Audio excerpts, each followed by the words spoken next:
I pledge allegiance to the flag of the United States of America and to the republic for which it stands, one nation, under God, indivisible, with liberty and justice for all.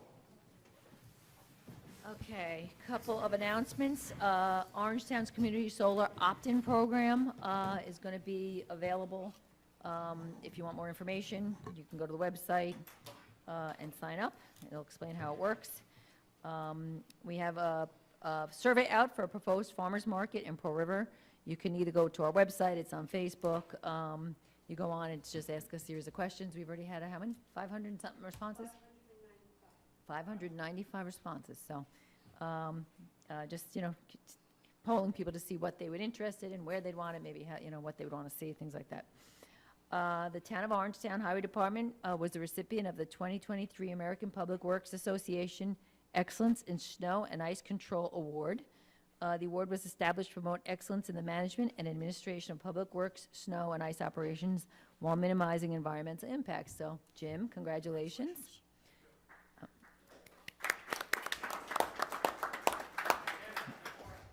What's that? Yes, please, you're going to run out of room for all your awards down there, Jim, on your wall, but anyway. Okay, so we're going to move into the workshop of the agenda. The first is going to be the continuation of the public hearing on the comp plan. Number 5 is grant permission to for the Association of Towns Training School. It's the annual meeting that's always held, February 19th to the 22nd. We're going to combine some of the next items, but it's basically reappointing liaison to, first one is the land use boards. So if you have an objection now or forever, hold your peace. Then we have reappointment to the Blue Hill Golf Advisory Committee, reappointment to the Orangetown Comp Plan. Hopefully that will be the end of that.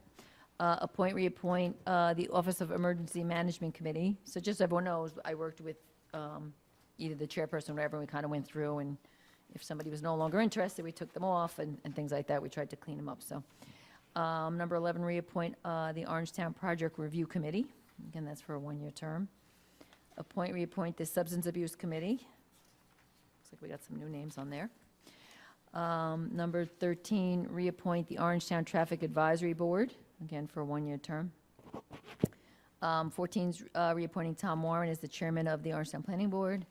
And 15, reappointing Mike Mandel as a member of the Orangetown Planning Board. We will combine these when we do the actual meeting, but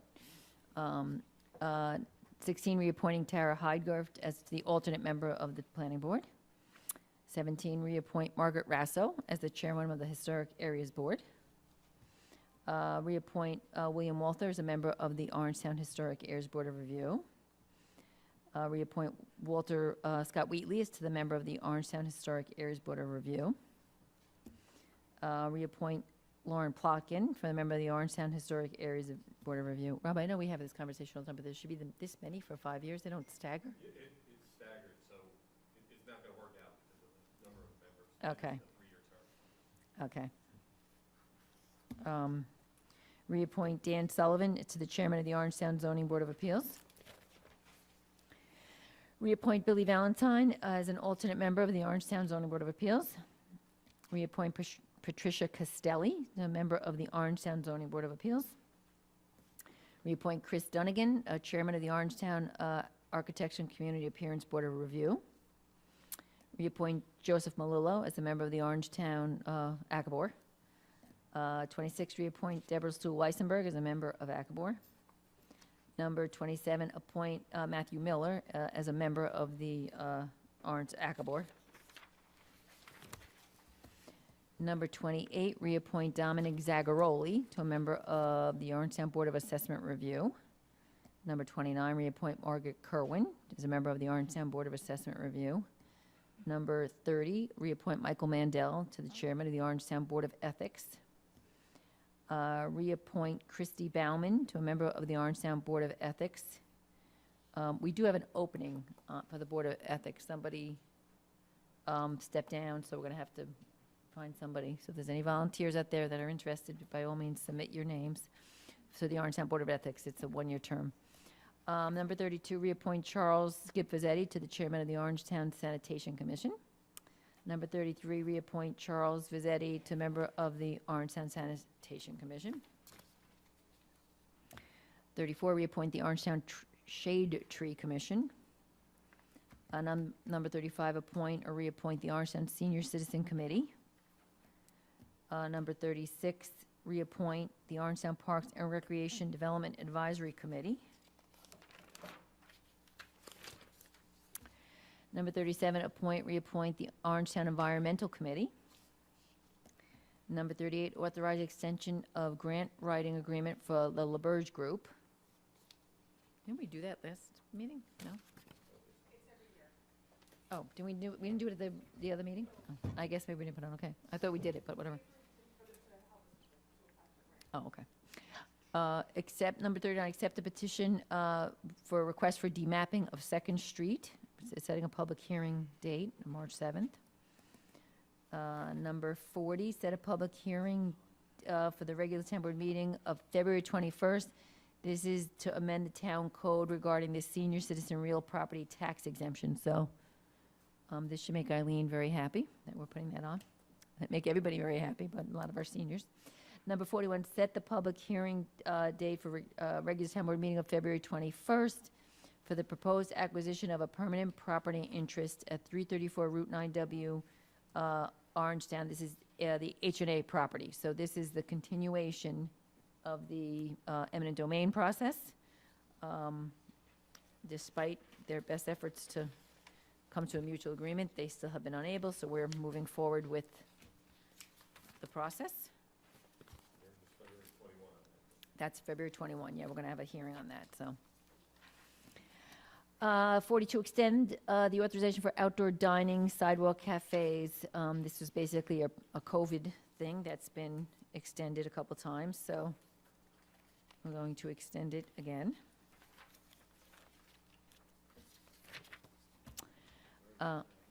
Number 43, referral of a proposed town code amendment for review by LaBerge Group, agricultural activities. Number 44, authorize the town attorney to settle a claim for to settle all claims up to $7,500. This is something that we do so the town attorney has authority to settle kind of the smaller claims that are coming to us with them. Number 45, settle a lawsuit, Mark Soriol against the town of Orangetown. Looks like it was some kind of flooding, storm drain issue. 46, approval of the 2023 certificate of sewer registrations. 47, accept or regret the resignation of Elizabeth Brancati, our deputy town attorney. We're very sorry to see her go, but 48, approve grant permission for the 2023 grassroots advocacy campaign. This is for superintendent of highways. Number 49, approve the agreement expenditure of highway monies for Rockland County 2023 pavement preservation repair improvement program. This is another thing we do on an annual basis. Anybody has any questions? Jim's here. 50, appoint Catherine Fairclough, if I'm saying it right, as Administrative Secretary, grade 12, effective January 25th. That's in the Highway Department. That's a good question. I thought Jim had the hire and fire. Didn't he hire and fire? Not administrative. All Not- right. yeah. 51, appoint Elizabeth McConaughey as to a senior clerk stenographer, grade 8, effective January 25th. So these are people that are in the department moving up. We had a vacancy and they're moving up. 52, award bid for cart path repairs to the Blue Hill Golf Course to Gentile Construction.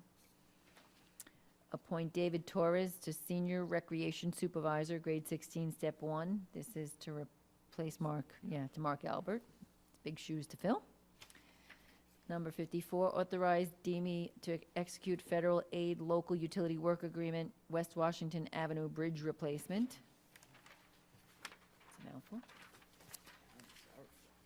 Yeah, accept or regret the retirement of Karen Saravin, 35 years of service with the town of Orangetown. So another one, we're going to have big shoes to fill, right? She's going to come back in the short term on a part-time basis until we find somebody and maybe train him a little bit. And then we have the audit and an executive session, then we do have a couple of adjournments.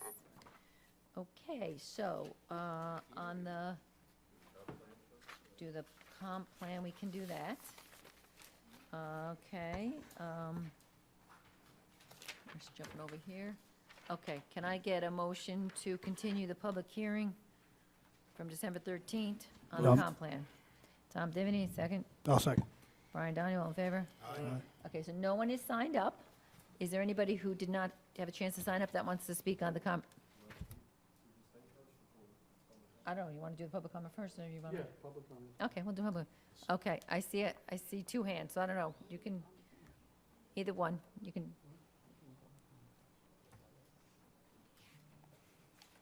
Yeah. it's 5 minutes, right? Because it's a public hearing, you get 5 minutes, and the clock's up there, I just remind everybody to be mindful No, of it. It has to be on this topic. Public hearing, isn't it? No, he wants to do public comment first. Oh, no, we're going to do the public hearing first.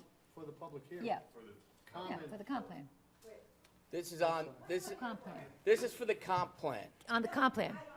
Oh, okay, okay. It's not regular public comment. Okay, the next one, okay. So this is, I'm sorry, we were confusing there. So this is for the comp plan, the public hearing that's continued on the comp plan. So, The public comment on the hearing. Wayne. okay, Wayne, Very confusing. Wayne knows what he's talking about. And again, just 5 minutes because it's a public hearing, the other will be 3 minutes. Good evening, members of the board and members of the public. My name is Wayne Gavioli. I think a master plan is a vision. It's a vision of what the town should be. This isn't what Orangetown should be. I've looked at this plan. It isn't what it ever was or wants to be. This is not the vision you represented to the people of Orangetown when you sought office. It is a vision of increased congestion, increased density, and environmental impacts. It is not the vision you represented you would defend and uphold. It will call for more municipal services, which always means more taxes. Taxes are the very reason why people leave Orangetown. It is the very reason why Letterly left.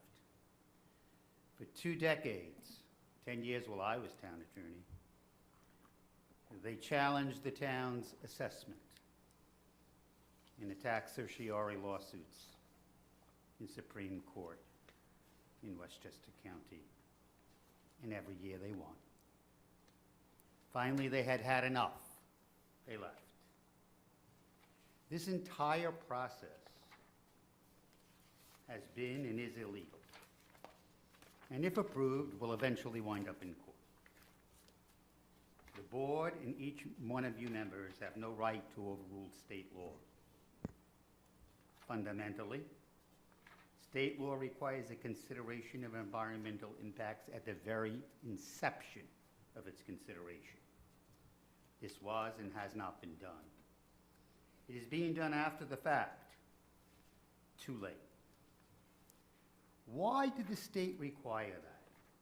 What is the reason for it?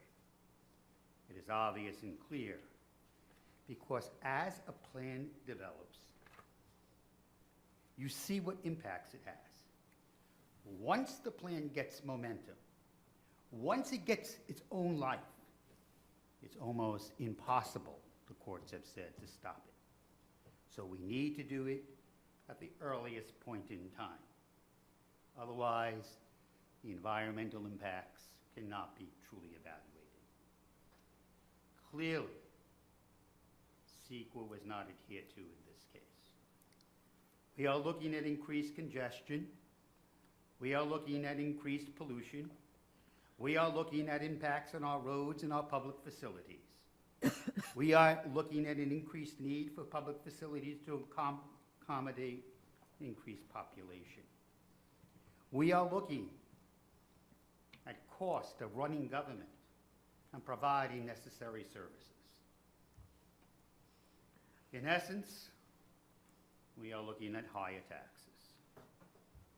This is precisely why the law mandates it isn't an option, that environmental considerations, and that's a generic word, be considered at the earliest point in time. That was clearly not done. We are not interested in recreating the Bronx. We are not interested in changing the population. We are not interested in increasing mandated services with increased taxes. New York City has gone down this path, and it is a failure. Who pays? The citizens of the town. By not adhering to SEQA, any approval can, and I dare say will be challenged. Each and every member will be deposed and questioned as to how they came to their conclusion, to whom they spoke, and under what circumstances. This plan will cause increased congestion on our streets, reduce open spaces, restrict glare and light. Each of us, as so-called improvements, has consequences, not only on the town level, but at our school levels. As you change and mix the population, the schools will need to adjust. They will need to provide additional services. That will cost even more money. This plan is not something I could ever endorse. I recommend you vote tonight and stop going on and on. I recommend that you vote tonight and you vote no. Thank you. Is there anybody else who has not had it, wants to speak on the comp plan that did not sign up? Barbara?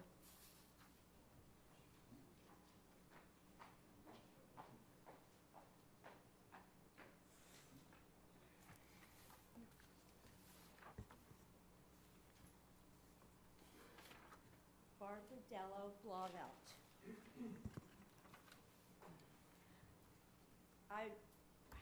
I think we've all seen on the news about Congressman Santos in Washington and how his constituents all voted for him based on an advertising campaign, and that had nothing to do with the truth, or very little, it appears, to do with the truth.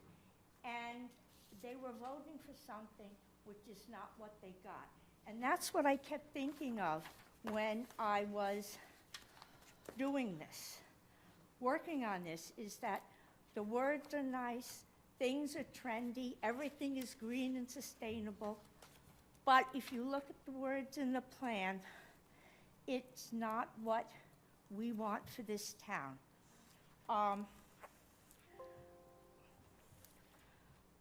In terms of housing, I think it was on page 17 of the plan that 95% of the people wanted housing styles that were either single family or no change to the existing.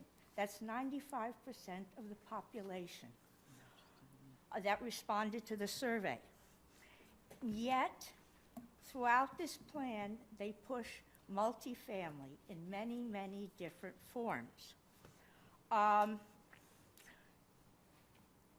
Second and third, I was happy to see, and they were distant second and third in terms of what people wanted, were mother-daughter type things, which for some reason they called mother-in-law, or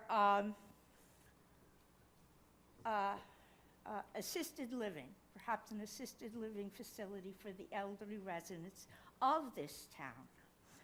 And both of those things would benefit the residents of this town. Transportation, they want us to build at our cost and improve the streets and things with traffic circles, widening streets to accommodate anticipated future population surge. Now, this town has had a stable population for a long, long time. I don't know why we're building for anticipated population surge, unless buses are going to come here and we're going to have to deal with it like Mayor Adams is dealing with it in New York City.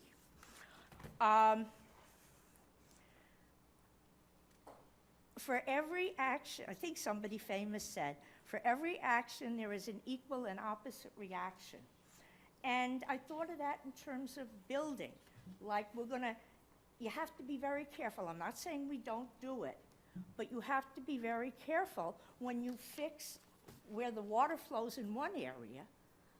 It won't flow in that area, it'll go somewhere else. If you put the data center way up high on a hill, then the water runs off to the residential houses. So we can spend a lot of money doing things without thinking of the unintended consequences of those actions. It may fix one problem, but create a problem elsewhere. You know, if you kind of keep development stable, you're going to run less of a risk of that. In terms of green, green is very trendy. My husband is an environmental engineer, and we had our boiler broke. So they came to fix the boiler. And they said, my husband said, how much would it cost? And they said, well, I forget whether it was like $8,000 or $800 or something. And then my husband said, well, what about if we get a green boiler? And the man said, well, then it'll be like 50% more, and you'll have to buy a water softener. And the end result you will save 5% on your energy. And the point is, I mean, I'm like a Walden's Pond person. I like nature. However, you have to look at the cost and the benefit. Is the benefit realistic? Are we really fixing things, or are we just buying into a huge environmental lobby that has done a very good public relations campaign where somehow clotheslines are bad? And you know, putting green flags out are good. You have to look at the cost versus benefit and what's realistic. Pedestrians. Okay, thank you. 5 okay. minutes. We have to. Just we have one a- more thing I'm going to say. People with disabilities have a lot of trouble on pedestrian streets. And thoroughfares are very bad for bicycle paths. Okay, is there anybody else who has not talked on the comp plan? Eileen?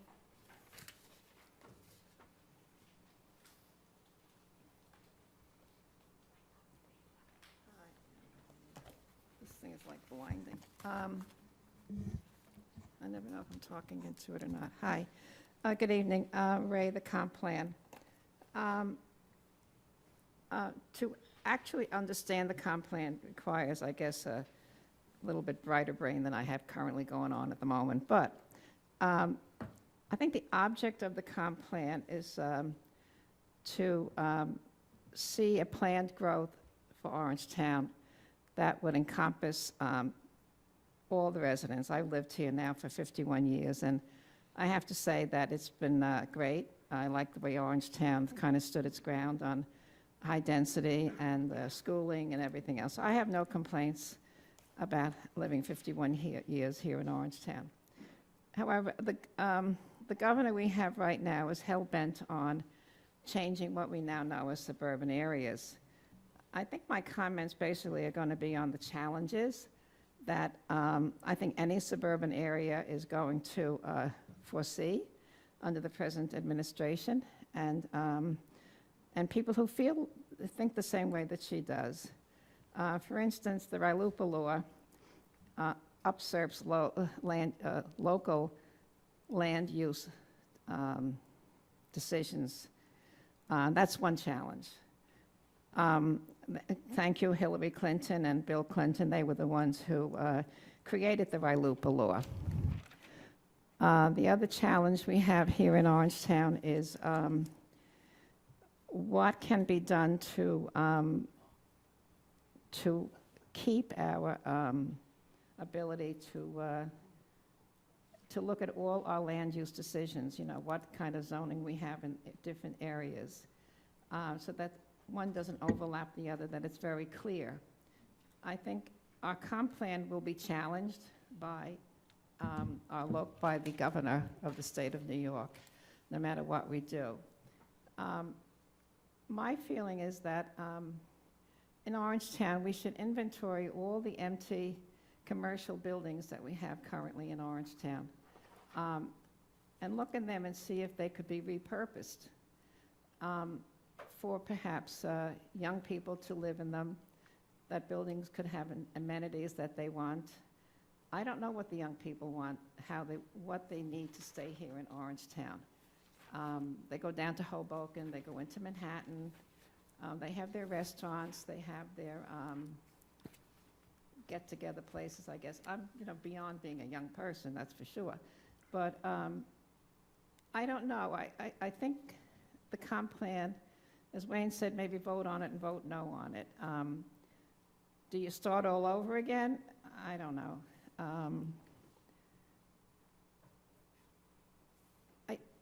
I don't know where Orangetown is going in the next 5 years, because of what our governor has said in the past, that she wants to impose on our suburban areas a certain amount of housing. She doesn't care whether or not we can afford to do it. It's just going to be slammed down our throat. And I don't know. I just wish that if you decide to vote on this comp plan, that it will be able to meet the challenges that I feel will be imposed on this town. I would like to see housing for seniors that is affordable. What else do we need here in Orangetown? I was just up in Glens Falls, is going through a major revamping of the town. There's great restaurants coming in there. The businesses are coming in there. It's surpassing Saratoga right now, because Saratoga has gotten over. But Glens Falls is now an area that has wonderful restaurants, has wonderful museums, the Chapman Museum, the Hyde Museum, and I was there for the weekend. We could have done so much, but we didn't have the time, my daughter and I, and you can see the way their change there is positive. They're repurposing the existing buildings that are there, and the wonderful architecture on that old town of Glens Falls, New York, is wonderful. And you just see people revamping those buildings, and it's just a positive change. And I wish we could see museums here in this area that would preview old artists, upcoming artists, theater, music. For the children, perhaps. There's a children's museum up there now. There's so many nice things up there to spend your time. And anyway, good luck. Thank you. Is there anybody else who has not had an opportunity? Mike?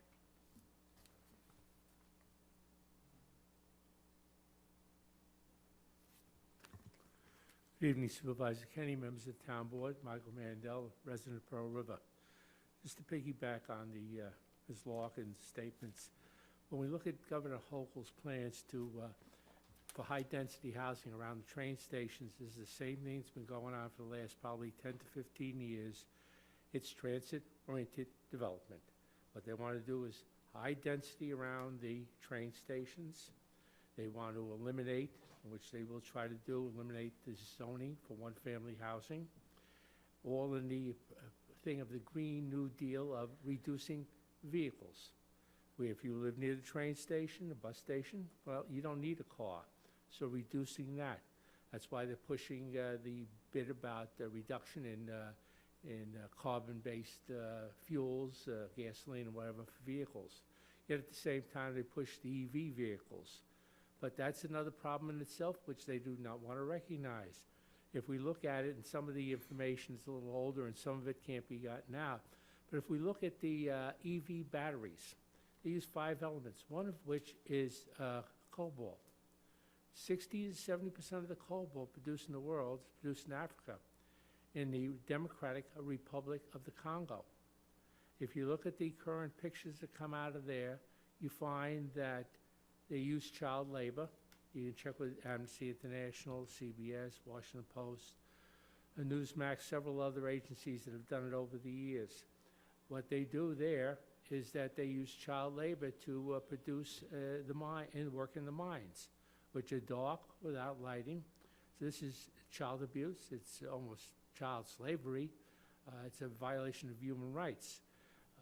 As they push these things along, They don't care where it comes from as long as it doesn't show up on their agenda here. So I'm just saying, we should be very cognizant of the plans. And when one member of, I think it was either Virginia legislature, put out on his website exactly, spoke about it, the 3 things that they wanted to do, and one of them is that high-density housing. It was taken off within about 2 days because I could never find it again. So when we look at the comp plan, anything has to do in there that talks about transit-oriented development should be looked at twice and removed if at all possible. Thank you very much for your time. Okay, is there anybody else who has not talked about the comp plan? Gentleman in the back.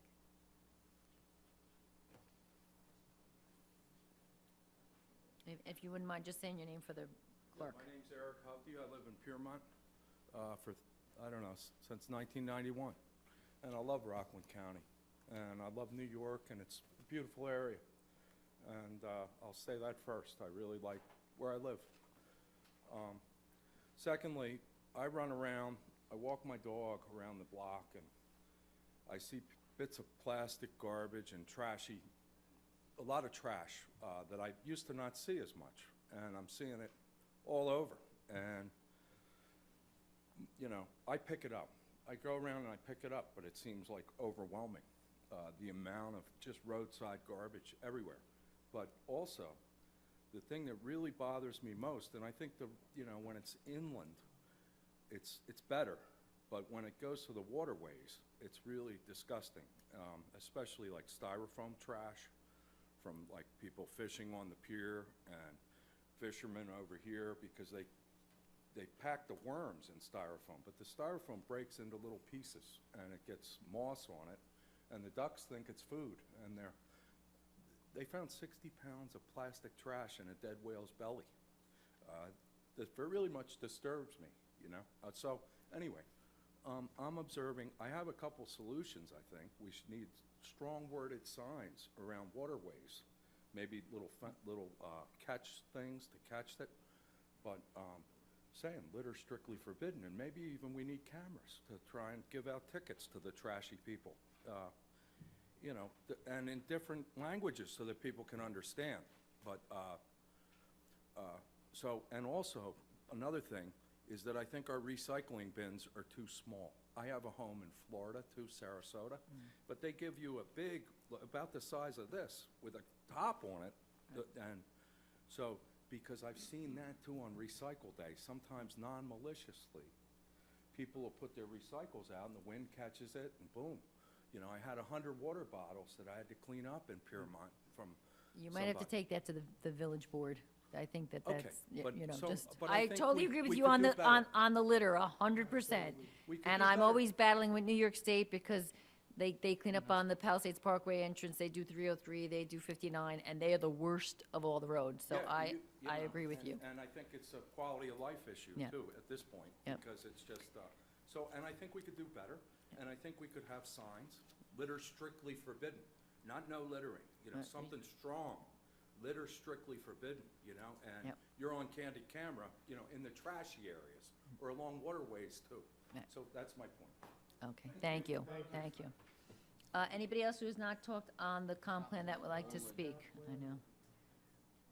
Okay, so we are doing, well, I guess, yeah, I want to make comments too, but yeah. Yeah, I Yes. want to make comment.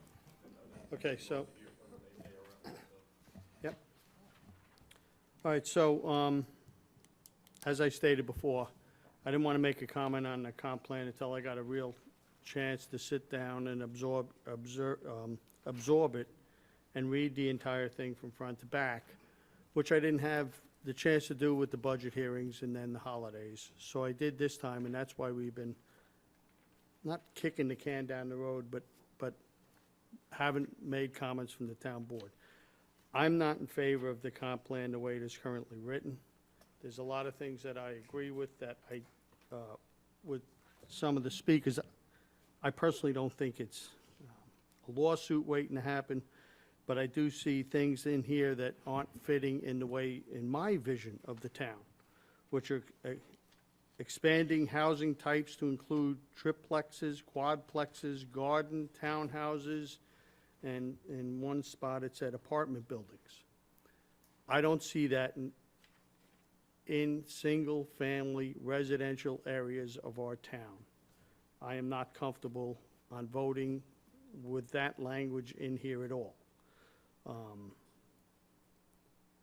Adding verbiage to our town code like indoor greenhouses in certain areas, to me, mean more places to grow pot, things like that, which will come into our area. What's wrong with that? Mini warehouses, another point that I don't like. And some of the points about the green infrastructure. Now, a lot of it is very good. A lot of it is things that we need. Talking about our roadways, straightening out 303, making 303 safer. It is an extremely unsafe road. It talks about locations of tobacco shops or smoke shops or whatever you want to call them. So a lot of the comp plan, I think, was done with good intentions, but I just don't want to be the town that Governor Hochul looks and says, this is my initiative, let's see who's ready to do this. Oh, look, that town agrees with me, let's start there. So the way it's written right now, unless there's some changes to this, I will not support it. I tend to agree with Paul. There's a lot of good stuff in here. We don't have the definition of data centers in the town code right now. We don't have regulations on tobacco stores. We don't have regulations on food trucks. And then there's a lot of good stuff regarding transportation, implement traffic signals improvements, upgrade the traffic signal at Western Highway, work with developers to consolidate driveways for new developments, update zoning code to limit commercial driveway access along major roadways. So there's a lot of good stuff regarding transportation that I like. As far as the TOD, I'm not a big fan. I would never vote for a TOD. They're doing it in Park Ridge, and whoever thinks that's bringing kids to Park Ridge, you're wrong, because a one-bedroom rents at Park Ridge for $2,700. A two-bedroom rents for $3,400. I don't know anyone who's going to pay that kind of money to come to Pearl River so they can commute an hour, because I looked at the train station, and there's maybe one or two expresses that are 45 minutes, and the other ones are an hour and 20 minutes, so it's just not feasible. And as far as the transitionary downgrades with zoning, I'm not for that. You know, there's a reason people moved up to Orangetown. It wasn't so you could have triplexes and quadplexes and you know, transitionary zoning.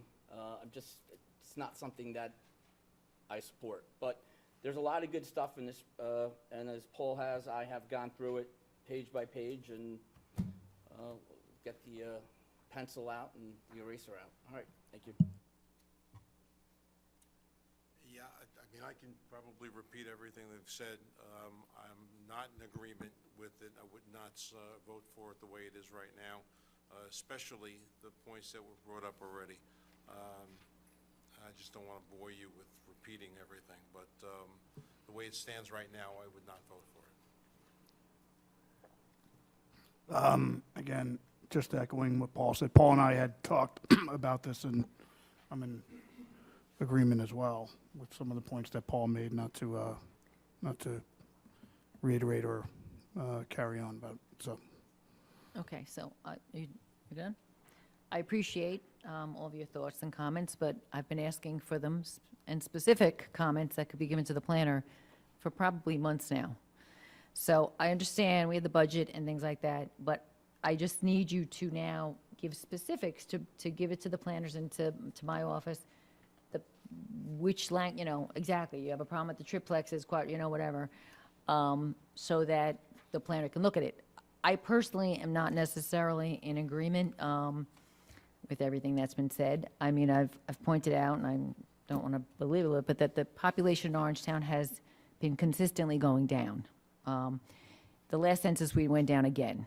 That's not a good sign in anybody's world with our population decreasing because we're not staying stable, we're going down. And then there's a chapter in here that talks about it, about our seniors, how, basically aging in place because there's nowhere for them to go, there's no affordable housing for them, about our young people. And again, I say this with some emotion because I have a 26-year-old and a 28-year-old, and I'm watching, them leave, I'm watching their friends leave, they're not coming back. And, I know you say they go to Hoboken. My son works in Pfizer in Pearl River, which, by the way, is still here and is looking to build a huge addition. And I met with some of the managers, and they said they are having trouble with housing for their entry-level scientists. These are educated kids with jobs that are traveling from far away. They were doing buses to New York City because they can't afford to live in Rockland County. So it's a problem, and we can do the definition of insanity, do nothing and think it's going to change. It's not. Something's got to change. And what's going to happen is the population will go down. The schools are already losing enrollment. You're going to have schools going up for sale. I mean, there's nothing good about that happening. So maybe you don't want triplexes, maybe you don't want quadplexes, but different housing styles, it's being looked at across this country. They're looking at the mixed use. And again, I know everyone wants to use high density, but high density is not stated anywhere in here. I like to use the example that this board approved in Pearl River, Dion's Way or whatever it's called, down on William Street in Pearl River. It's beautiful, it's businesses on the bottom and 2 floors of residential on top. And that's what I've envisioned when I think of, allowing some new housing. They're newer and they, so I just I urge all of you to really read it, to come back with specific language you have trouble with, and try and meet some, common ground.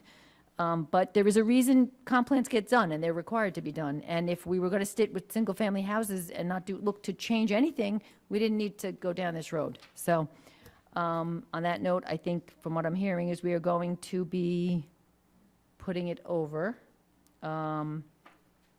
What I would suggest is we leave it open for comments to, what's today? Yeah, I think you were going to pick a date for Yeah. the last comment. So we will leave it open to February 3rd, so the public hearing is not being closed. So if you want to submit any written documents or comments, and same obviously for this board, please do so by February 3rd. And then, do we have to set another? And the hearing will be continued until, what's that date? No. We're holding it open until February 3rd, and then we're going to, March 7th, we'll reconvene the hearing. If that makes sense. Yep. Okay, so then I think we have to vote on this. We have to, okay, so we're going to take a vote on continuing the public hearing until February 3rd. March 3rd. Oh, I'm sorry, March 7th. March 7th. March 7th, March 7th. February 3rd for public comment, Comments, and then that's when the close. and then we're going to have open them at the next It's March February 7th. 3rd to submit written comments. The hearing is being continued to March 7th.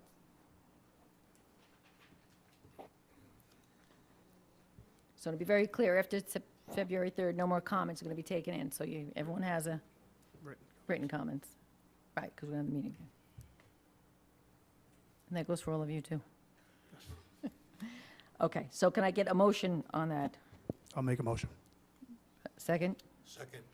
All in favor? Aye. Okay. Okay, so then we can go on to 5, right? Did I get? Continue to, yeah, okay, we did, okay. Okay, we have to go to the public portion now, okay. So we're going to go back and open the public, the regular public comment portion. Can I get a motion to open the public comment? Tom did one and Jerry second. All in favor? Aye. Okay. Again, you have 3 minutes. We have first is signed up as Jeff McCall.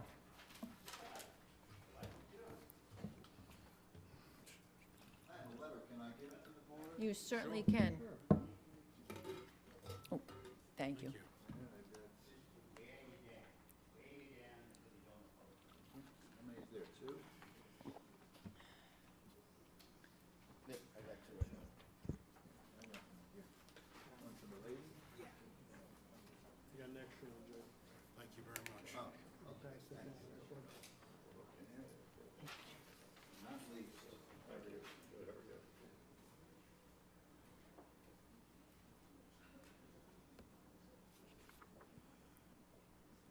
Okay, my name is Jeff McCall. I live in Nyack, New York. Though it's set forth individually, I am the president of the Piermont Senior Citizens Club. This is to the Honorable Town Board, and this concerns item 6772 of programs for the aged in the 2023 town budget, which is for appointed officials for an adopted funds of $6,500. I'm appearing tonight to object to the funding of the $6,500 here and above referred to. The appointed officials are members of the Orangetown Senior Citizens Clubs. One from each club is to be appointed to serve on the Senior Citizens Advisory Committee. A senior leader is also an appointed official.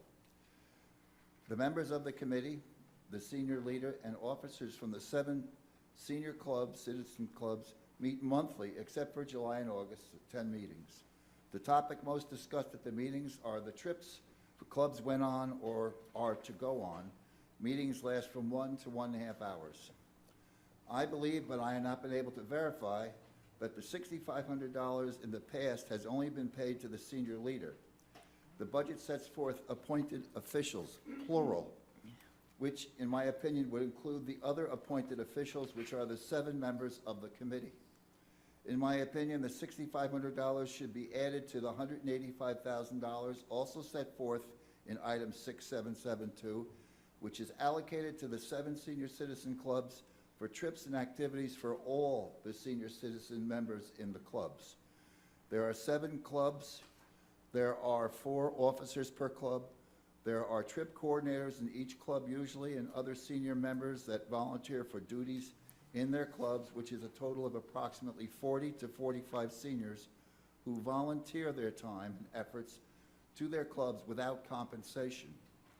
If the $6,500 is restricted by the 2023 budget to the appointed officials, so be it. However, same should be paid to the 7 members of the committee and the senior leader, 1/8 to each, not all to one. I hope that the 2024 budget removes the $6,500 for appointed officials and adds same to the club monies for a total of $191,500. The senior citizens who work as uncompensated volunteers do not look upon their efforts as a job, but as a calling to help their fellow seniors. Respectfully submitted. I'd like to also add that I speak for all the clubs, I'm sure, that we're most appreciative of the money the town sets aside for our clubs, which helps us on our trips, which we really enjoy, and helps seniors who have a reduced income to have that fun. Thank you very much. Thank you. The next person signed up is Kevin McCormack.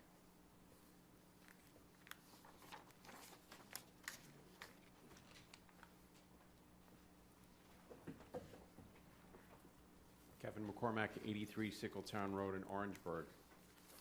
Good evening. At the last board meeting I was at prior to Christmas, I spoke regarding the most recent events at RCW and reiterated our concerns about activities at the cidery. I've done this several times before. I found it interesting that evening that Councilman Valentine and Councilman Donahue both committed to meeting with representatives of Rockland Cider Works, even after Darren Van Houten stood up in front of all of you, went over his time, and refused to leave the podium. I asked then, when is anyone from the town board going to meet with all of the concerned neighbors and residents around RCW and get our point of view on our side of the story? Never once has anyone reached out, not the Van Houtens or any of the board members. The only people who have taken action on this and helped the neighbors are Teresa Kenny, Jane Slavin, and the building officials, and I applaud them all for it. Are you really even going to consider a vote on a zoning change that potentially could allow a bar to operate in a residential neighborhood 500 yards from many houses? To even consider a zoning change for this leads town down a dangerous path. What if another company or business may want to convert their building or their business to a different use that may not fit a residential neighborhood? On what grounds would you deny it? There are several places in town where this could happen. What will your answer be then? This is about safety, common sense, and logic. If you want to consider this at all, the parking lot is not adequate, the buildings are not safe, the road is dangerous enough as it is, and the location makes zero sense for this activity. This is not just about having essentially a bar in a residential neighborhood where there was none before. It's about having a manufacturing facility with trucks, deliveries, equipment, and noise in a residential neighborhood where there was none before. I hope that the LaBerge Planning Group is going to consider all of these impacts of this business change and possible zoning change to our neighborhood when they do their study. All of the reasons should be a non-starter to even consider this in the first place. Not to mention the fact that RCW has broken the rules, not followed town laws, has not been a good neighbor, and thumbed their noses at everyone every step of the way. What makes anyone think they're going to comply with any rules, laws, or guidelines going forward? Thank you for your time. Thank you. Okay, so that's everyone who signed up, so anyone who wants to speak that did not, okay, Eileen?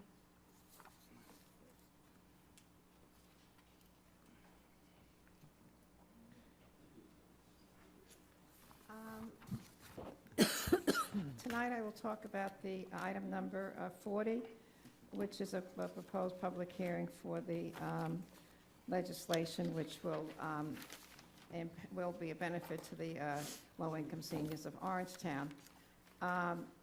Array the proposed February 21st public hearing on the issue of local law number 10, passed by the Rockland County Legislature on November 2nd, 2022, which provides an increase of a graduated partial tax exemption for real property owners by persons with limited income who are 65 years of age or older, up from $37,500 to $57,500.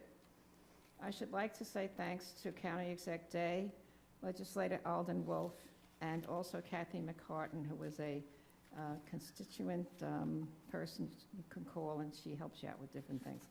She was the one who provided me with a copy of the new law. For those listening, I urge you to call your school districts, South Orangetown, Pearl River, Nanuet, Nyack, if they're involved, to hold a public hearing to pass this new benefit for seniors. South Orangetown will discuss it at this coming Thursday night meeting at 7:30 p.m. at the middle school library. This new level of income must be approved by all taxing agencies by March 2023 to go into effect in 2024. I'm concerned that the public hearing you have scheduled for tonight is going to be too late. I don't know what the date is in March that it has to be approved by all the taxing agencies. There's a lot of questions out there, and I really do feel I cannot reach the Journal News. I cannot reach Rockland County Times. There's public silence on this issue, which is a major, major improvement to the seniors in this town. We want to stay in our homes. You reduce our taxes by a certain amount, it helps. And I think there is a very slow movement on this. It's been kept silent. I've discussed it back in January. It's now December. It's now the end of January. Nobody wants to make a statement on this. Our Pearl River School, our Orangetown School District will discuss it. I emailed a gentleman there, Mr. Kern, who did get back to me. I emailed a letter to the school board president, Dana Stiley. She has never responded to me. And I am insulted by all of this. I'm a senior. I want tax relief. I don't have a pension. I have to work to keep my house over my head, roof over my head. I'm tired of paying for people who get annual salary increases, who get perks, who get sick leave benefits, vacation benefits. I don't get that. I'm a self-employed woman of 36 years. I'm tired of it. And I think February 21st is too late for the public hearing unless you can guarantee me that we will meet that March deadline. Because you know what? We want it now, and we want it done by everybody on this board. You will be held accountable. If this doesn't pass for the seniors in this town, after $37,500 since 2009, we want relief. And if you don't do it, there will be repercussions. Severe repercussions, because I don't know why this issue is not being made public. Why don't you, Time up? Teresa? Okay, bring it Eileen- in- Why don't you Eileen- put it into your okay, newsletter every Friday? time's up. Why don't you do that? Time's Why up. don't you We're put it vo- in your- okay, put it time's in your up. newsletter on Friday. Time's up. I don't know why you're yelling at us when we were approving it on February 21st. You know, Set up here, so for you to yell at us. yeah, it's on the agenda. Okay. But, Rob, let me just ask you, do you have to do like 30 days notice or something? Is there? Yeah, we had to do a notice, and so we're setting the public hearing for Right. the So, 21st but to give presuming it appropriate gets notice. It doesn't need to be the 30 days, no. If it gets approved that night, it's done, right? Yeah, It's done. we'll ensure it gets to the Secretary of Right, State in but time. that's and it. There's gets no other filed. step after that. No. Right, okay. Once it's approved, the only other thing is getting it to the Secretary of State. I know, it's on the agenda. Okay, so, I'm sorry, there's another hand in the back. I saw that somebody wanted to speak. Yell that when you're doing it. Jesus, what if we didn't do it? Oh, yeah, I'm sorry, yeah, I'm sorry.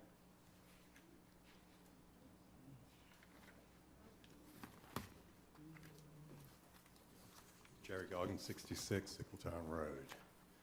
Okay, as you know, the RCW case that RCW started against the town, I hope you can hear me okay, was dismissed earlier this month on the grounds they failed to exhaust their administrative procedures.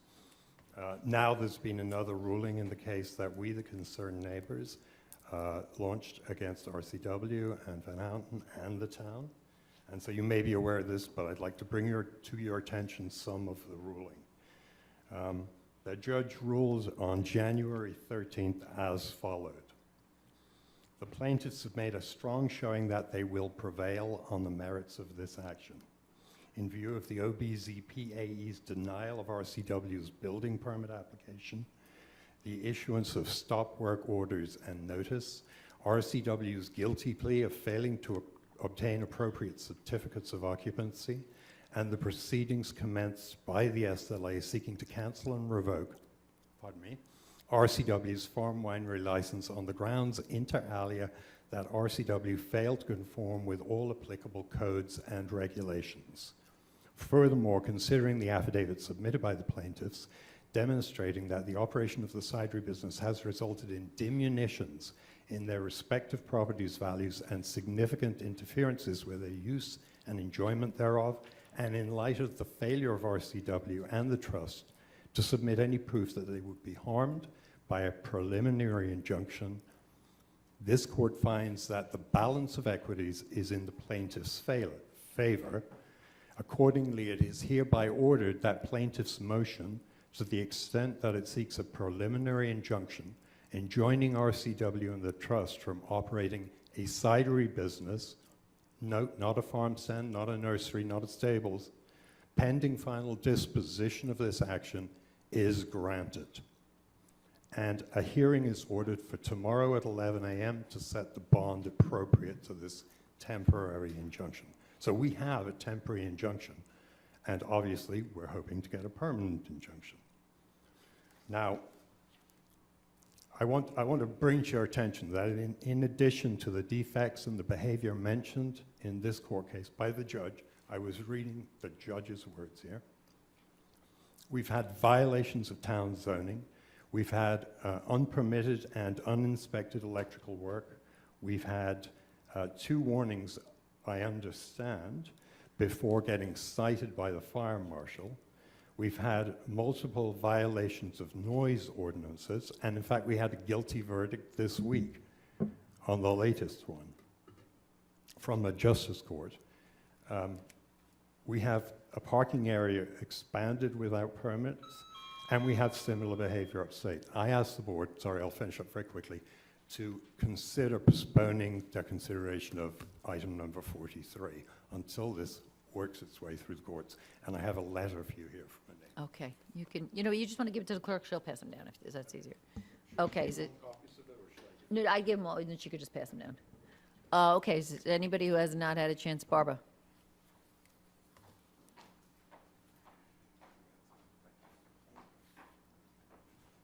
First, Barbara Dello Blavel. First, I did want to thank the comp plan consultants for their patience in listening to and trying to understand short one. what our community wants, which is different than the HUD and the Sustainable Development Goals that are being filtered down.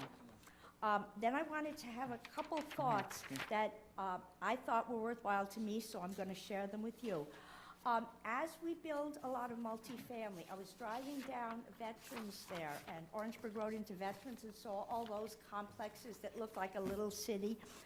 And as we do that, and as more buildings like that go up in Nyack, the percentage of people who live here will be more new residents, and there'll be a lower percentage of residents who've lived here for a long time. So it'll be very hard to maintain the continuity and the character of this wonderful community where I raised my family if more and more people who are voting don't even know about that community. I wanted to say, when they talk about pedestrian streets, it sounds wonderful, green trees.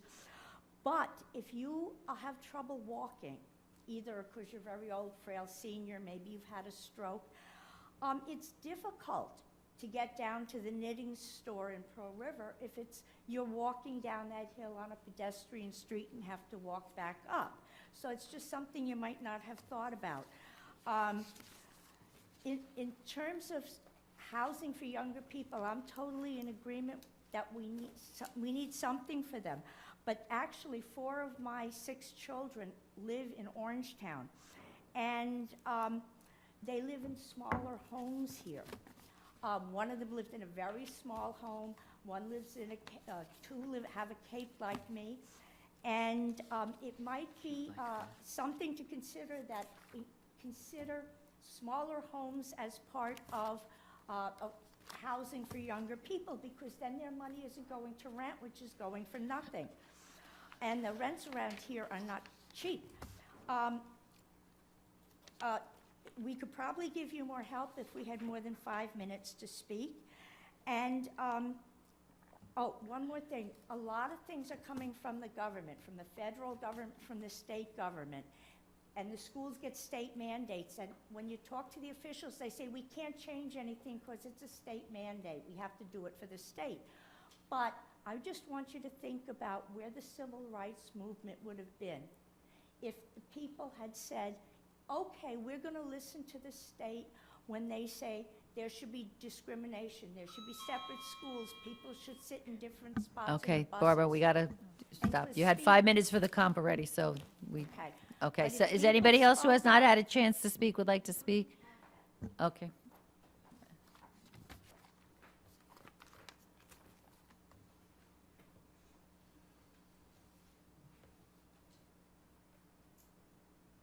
Hi, Susan McQuinney, Sickletown Road, 66 Sickletown Road. Thank you. Over the past 3 years, RCW has blatantly and repeatedly broken the town's laws. RCW has continuously acted in ways that have put their neighbors and customers in danger. They have been given multiple opportunities to make changes, yet they continue to operate illegally. RCW has been charged in the town's Justice Court with violations of the town's zoning code and a lack of building permits and of COOs twice. RCW pled guilty to 1 count in the first case and proceeded to continue on as before. The second case is still in court and is in adjournment. On 2 occasions in 2021, unpermitted work was done on the RCW manufacturing room by electricians from Valentine Electric in the first case and workers from MSP in the second. In the first case, the order was physically removed upon the departure of the inspector. According to the town, no permission for removing the sign was given, and the work was not permitted nor inspected. On 2 recent occasions, RCW hosted events with food trucks and live music, again in violation of multiple town codes and the town zoning laws. The Highway Department, OPD, Orangetown Building Department, and Fire Marshal all got involved. Cars were ticketed, and Sickletown Road has now been signed no parking. We understand that despite conversations between the County Highway Department and the owners of RCW regarding ways to mitigate traffic and parking, none of these suggestions were acted upon, resulting in a chaotic and dangerous situation. In addition, the size of the crowd at the second event caused the head of the building department to call the fire marshal. In his fire investigation report, the fire marshal noted, in regard to the greenhouse used by RCW, I quote, that without certification of flame spread treatment, the plastic-covered structure was not safe to occupy. This issue has been brought to the owner's attention on two occasions prior to this incident. That's a danger. There are just some of the myriad of instances of RCW breaking local laws with impunity. What I fail to understand is that while Supervisor Kinney has rightly noted that the town should not negotiate with the RCW while they are acting illegally, buried at number 43 on tonight's agenda, and with no mention of RCW or Van Houten Farms, is a resolution to begin the process of granting RCW a spot change. Supporting documents noted in the proposal are not supplied as required by law. As a resident, I find it disconcerting that an issue this relevant and that has been commanded such a high degree of attention has been intentionally or not obscured from the view of the public. Muddying the waters still further is the fact that two members of this board, Paul Valentine and Tom Divney, are conflicted in this matter. Orangetown deserves better than this. I thank the board members who may be questioning the propriety of this action and respectfully ask that those members with conflicts recuse themselves immediately. Thank you for your time and your consideration. Thank you. Is there anybody else who is not? I'm sorry, I don't know.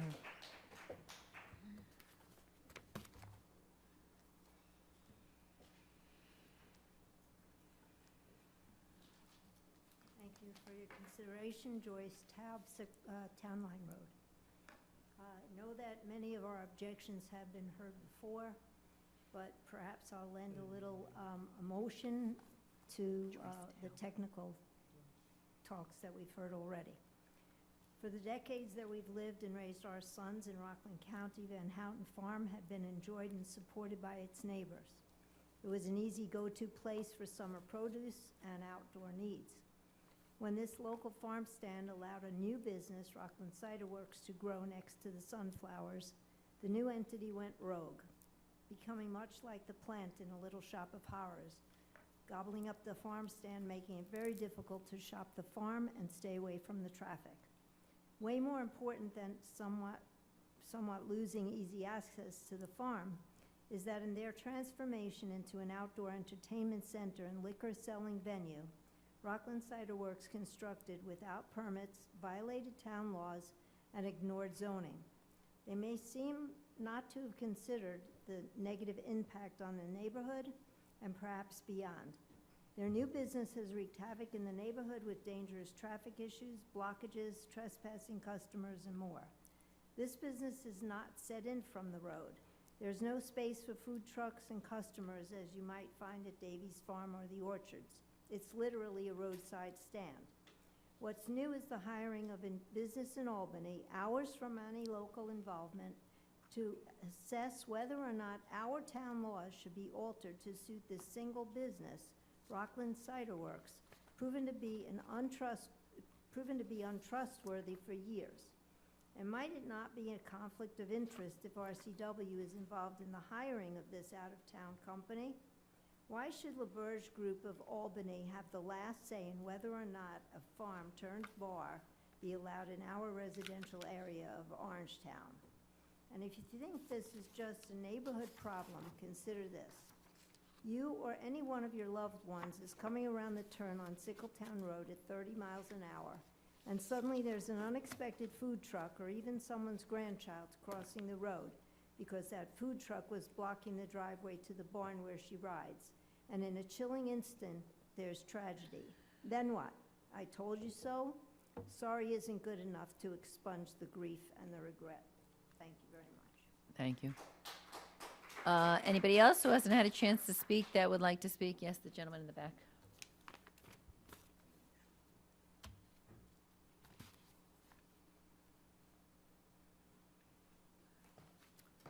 Good evening, Teresa, Supervisor Kenny, Councilman. My name is Alex Shaw. I'm an attorney at Fairconnect and McCartney. I'm here representing several neighbors, some of whom you've heard from already tonight. I'm here to speak regarding item 43 on the agenda, the referral of the town code amendment proposed by the owner of 68 Sickletown Road. I just have a few points that I'd like to stress to the town. Number one, simply considering and engaging this proposal, I believe the town is setting a bad precedent throughout the rest of the town. By engaging and entertaining a property owner with unclean hands that has time and again demonstrated an unwillingness to comply with town zoning laws, town codes, orders from the town, permit denials from the Building and Zoning Department, notices of violation, as well as court orders. This is setting a bad precedent for the town whereas other towns throughout the state of New York actually have built into their code provisions that disallow consideration until a property owner is in compliance with the current regulations. This is not the case in this situation. Second, if there are indeed any town council members that are conflicted or even have a potential conflict, I would encourage you to consult the town attorney's office to see if that should cause a mandatory or a permissive recusal.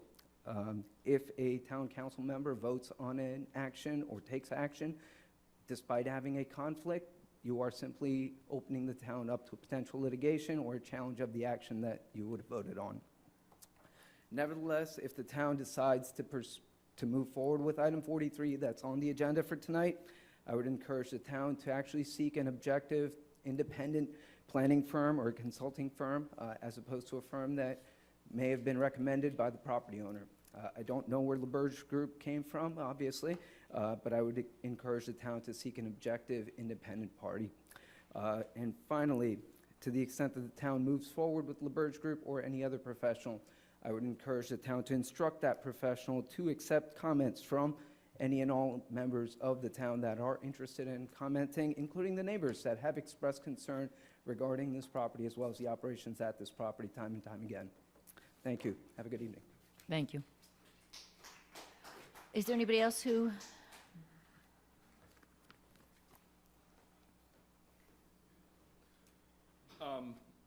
I just want to point out, as for example, some of the things that were said here tonight that are just gross mischaracterizations of us, because there's been countless of them thrown around here the last couple years. The alleged incident where that was noted a couple weeks ago, where a tractor trailer was backing into the farm to deliver supplies for the cidery. That's just completely false. Trucks have been rolling in and out of that farm for 70 years. And for the last 50 years, at least twice a week from March until December, big tractor trailers from our production farm in Pennsylvania have been backing into that farm, sometimes very late at night. This has been going on this property since before most of the people who live in the area were there. The farm has been there, and trucks have been rolling in and out of there for years. I should have written some of these down. The list is endless. This has become a personal vendetta, and what I'll point out, and my proof for that, is when one of our neighbors expressed what terrible things we're doing, and that we're also doing it upstate. So not only are they attacking our business here, but they're also trying to attack our other businesses, other places. Yes, we did suffer a setback here with the lawsuit in the last couple weeks. Many attorneys that we've had review these rulings, however, have told us that these rulings were bizarre, and the appeals are already in the works for those. But regardless of them, regardless of that, there really is nothing that should prevent us moving forward from continuing to work together to resolve the situation. The bottom line is the cidery is a benefit to the community. We have overwhelming support. The notion that the property values have been diminished is nonsense. The most recent house to move in, the only house to move in to be purchased in the community since we've been there, he will state, he's told us that he considers the cidery a benefit of why he moved in there. Yeah, so I appreciate the time. Thanks. Thank you. Is there anybody else who has not had a chance to speak? The gentleman in the back.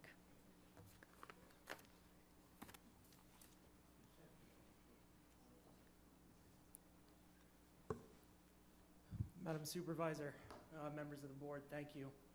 I know it's difficult to get up here month to month. Thank you. Sure, thank you for reminding me. Robert Zitt by Ferrick Nugent McCartney, also on behalf of the neighbors.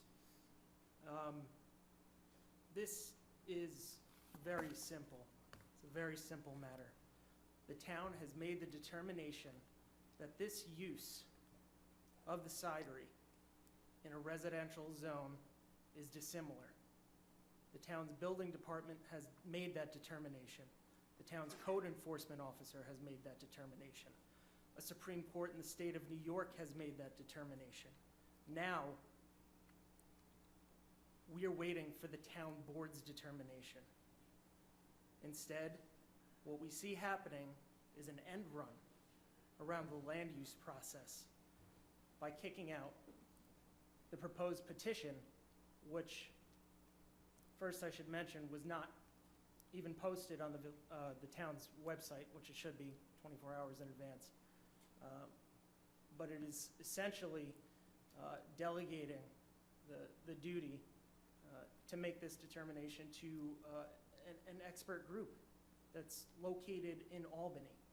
I understand that they are professionals retained for the purposes of providing expert opinions to this town board, but I would encourage the board to make its own determination, have its own planning consultants, professionals, engineers, also review any proposed petition to determine whether or not this use is able to be sustained in a residential neighborhood. Obviously, there were a flurry of filings before tonight's meeting. I doubt anyone has had the opportunity to read them. I know I have not. But this certainly isn't over, and I would just ask the town to give the residents the opportunity to also provide the LaBerge Group their opinion as it directly affects them. Thank you. Thank you. Is there anybody else that has not had a chance to speak that would like to speak? Okay, seeing no hands. Can I get a motion to close? 1 and 2, I don't know who was who. Moved. Tom moved, Jerry seconded. I would like to suggest that we go, oh, I'm sorry, everybody in favor, close the motion, right? Aye. Aye. To go into executive session with legal counsel. You have to make a motion, okay. You got that? Before we do, I'm just going to say a couple things, because I think both attorneys, I understand where you're coming from, you have clients to represent, but some of the things that were said were not accurate, and it's pretty clear from reading this that this is not CiderWorks consultant. And, look, you certainly are entitled to advocate for your clients, but I'm not going to tolerate you guys coming up here and saying stuff that quite clearly says the town board believes it appropriate to, before considering such change, to refer the matter to the LaBerge Planning Group. The LaBerge Planning Group, as you know, has worked for the town on other matters as an independent planner. So I just want to, it's nice that you stand up very confidently and say things the way you say them, but I just feel like that we have to, tone down the rhetoric a little bit and at least be a little more accurate. It's right there in the proposed resolution. So, and one other thing, Mr. Zitt said that the building inspector said dissimilar. Look, there's been determinations made that the use is not permitted in that zone. That's been the town's position all along. But to imply that now the town cannot engage in any legislative process with respect to this is frankly disingenuous. So I just felt the need to point that out, because I just feel that the way it was presented to the board was frankly not accurate by the two attorneys. Okay. Okay, so I made a motion to go into executive session. Did I get a second? Second. Okay, all in favor? Aye.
Okay.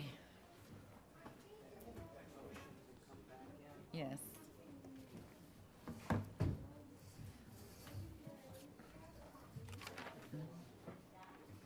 Okay. We got to take a, to come out of executive session. Motion to come out of executive session. Okay, second. You got that, Brian, then Jerry. All in favor? Aye. Okay. Okay, so, where does that point us? We're at number 6, right? Yep. And we close. Oh, 5, sorry, I skipped 5. I have so much writing on, I can't even see my numbers. Okay, so, we closed the public, right, okay. So we're at number 5. I need a motion to grant permission. We didn't we? We closed the, yeah, before, and then we, Before we went, yeah. then we made the motion to go to executive session, yeah, yeah. Okay, a motion to grant permission for representatives to attend the 2023 training school and annual meeting of the Association of Towns. Jerry moves, second. Tom Tiffany, all in favor? Aye. Aye. Okay, can I get a motion to combine items and approve agenda items 7 through 37? I'll make a motion. All in favor? Aye. Okay. Need to do that more often. Okay, so we are at number 38. Okay, number 8, a motion to authorize the extension of the grant writing agreement with the LaBerge Group. Motion. Tom Divany, second. Jerry Batari, all in favor? Aye. Okay, can I get a motion to accept the petition for a request for the demapping of Second Street? And I guess this is in Pearl River, right? Yeah, these things are crazy, okay. Tom Divany move, second? I'll second it. Yeah, they keep coming up, too. All in favor? Aye. Pain in the butt.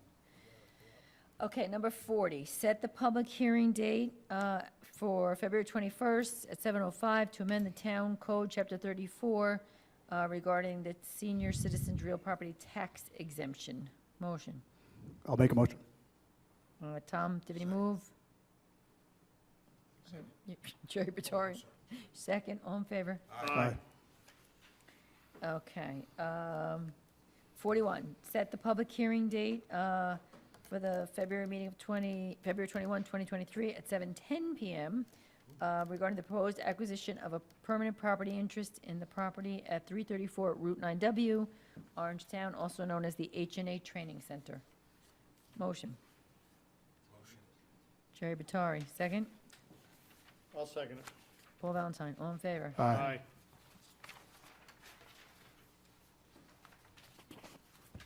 42, can I get a motion to extend the authorization for outdoor dining, sidewalk cafes? I guess, I didn't even look. When are we extending it through? December 31st, okay. Tom I'll Divany? second. Brian Donahue, all in favor? Aye.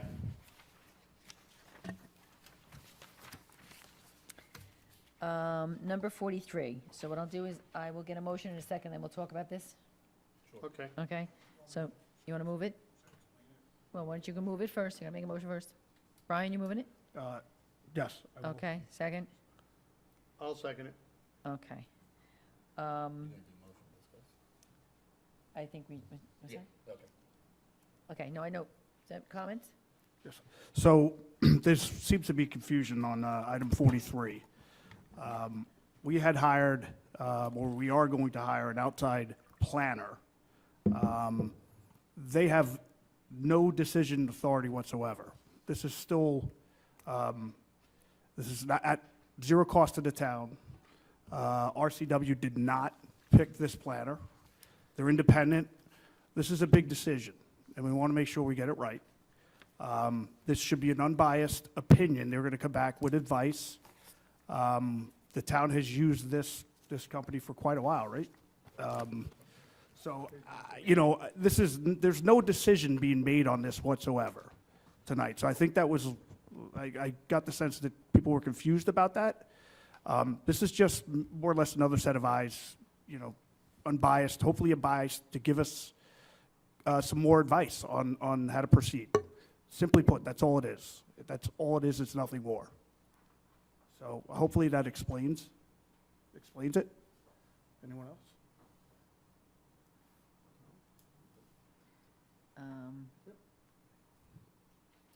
Okay, I think we have to do it on roll call.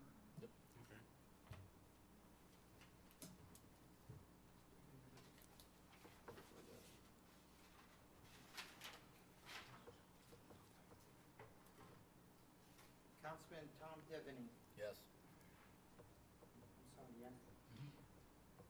Councilman Paul Valentine. Yes. Councilman Jerry Vitari. Yes. Councilman Brian Donahue. Yes. Supervisor Teresa Kenny. So I'm going to vote no. This was a difficult one for me. I know we talked about it the last time, and I think I said if it came on and that I would consider voting for it. But things have changed, and I think I've also said that repeatedly that I wouldn't entertain any kind of change, even though this is not the actual change. I understand that. While the illegal activities are still continuing, so I am going to vote no because I don't want it to be misconstrued as something it's not. So, no. Number 44, authorize the town attorney to settle a liability. Keep doing that. Authorize the town attorney to settle liability claims for up to $7,500. Motion. Tom Divany. I'll second. Brian Daniel, all in favor? Aye. Settle lawsuit with Mark Soriol. This is again for a stormwater sewer system issue that the town is responsible for. Motion. Moved. Tom Divany, second. Jerry Batari, all in favor? Aye. Number 46, that's right?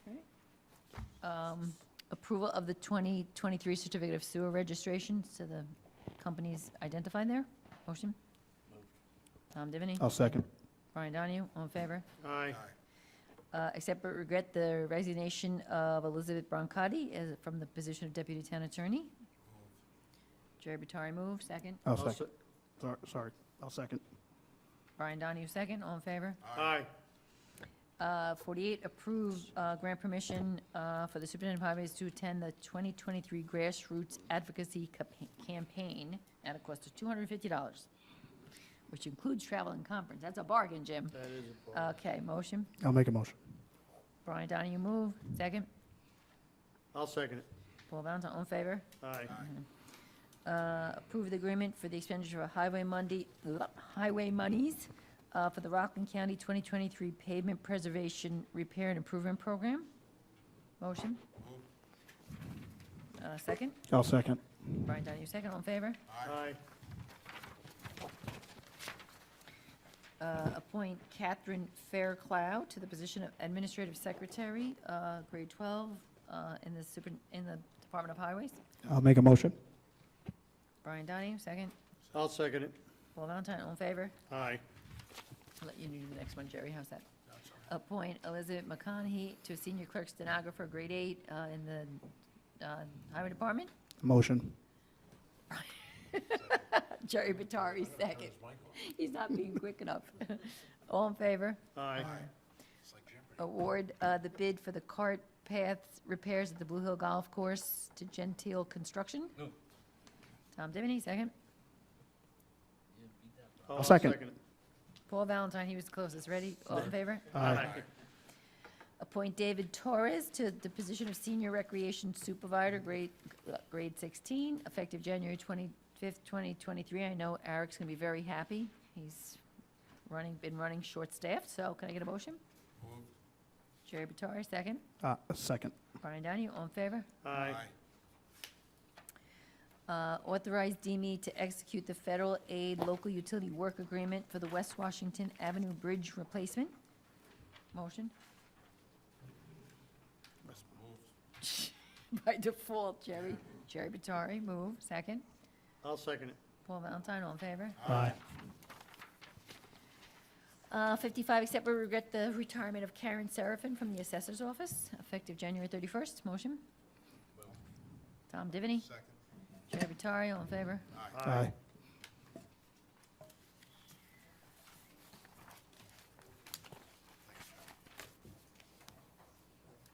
Oh, I never addressed the senior thing. That thing. Is he still here? Oh, Okay, the audit for tonight's meeting consists of 4 warrants for $1.9 million. First warrant had 9 vouchers for $49,000 and was for utilities. The second warrant had 98 vouchers for $621,000. Items of interest, number 4, Capasso, $80,000 for recycling. Number 10, Coister Associates, $144,000 for sewer gate replacement and grant money. Number 11, Nielsen Ford, $60,000 for building department vehicles. Number 12, Petinelli Recreation Incorporated, $63,000 for exercise equipment at Veterans Park. The third warrant had 30 vouchers for $169,000 and was for utilities, 2023 utilities. The fourth warrant had 58 vouchers for $1.1 million. Items of interest, number 20, Department of Civil Service, $947,000 for health care benefits. Any questions on the audit? Motion to accept the audit? Tom Divany move? Jerry Batari, second, all in favor? Aye. I just want to, before, I don't think Jeff McCall's still here. Just so the board knows, Denise Sullivan and Carmel have had the pleasure of trying to work through some of the issues. And I think there is some agreement that this $6,500 should not necessarily go to this one senior leader. So we didn't designate any senior leader anyway, so, you know, it's a point well taken, so we'll be taking a look at it, and I guess, and following up on that, but, okay, executive session, we need executive session, yes? Yes, okay, so we need to go into discuss proposed sale of land that might publicly affect the value and matters relating to employment? Okay. So we are going to go into executive session. We are not going to come out, we're not going to vote on anything. We do have a couple of adjournments in memory of. We have Sharon Gorska, a resident of Pearl River, Cornelia Smith, a resident of Pearl River, and Patrick Tully, a resident of Nanuet. So on that note, can I get a motion to adjourn? Motion. Executive session, all at the same time. Brian Donahue, second. I'll second it. Paul Valentine, all in favor? Aye.